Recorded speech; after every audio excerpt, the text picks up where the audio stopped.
Hi everyone, let's see how you can fix the ahflt.sys driver missing error.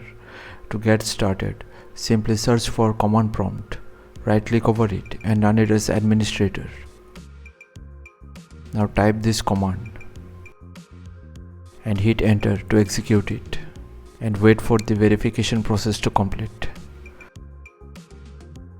Once done, close the CMD window and restart your computer and see if you get the error further or not. In the next step, search for installed apps and open it. From here, uninstall any third-party antivirus or VPN software if you are using it.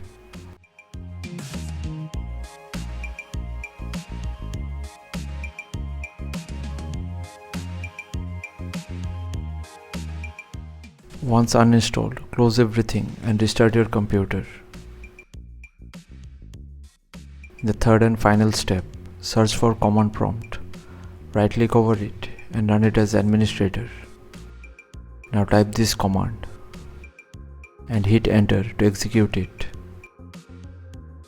Once done, close the CMD window, restart your computer and you won't get the missing driver error further.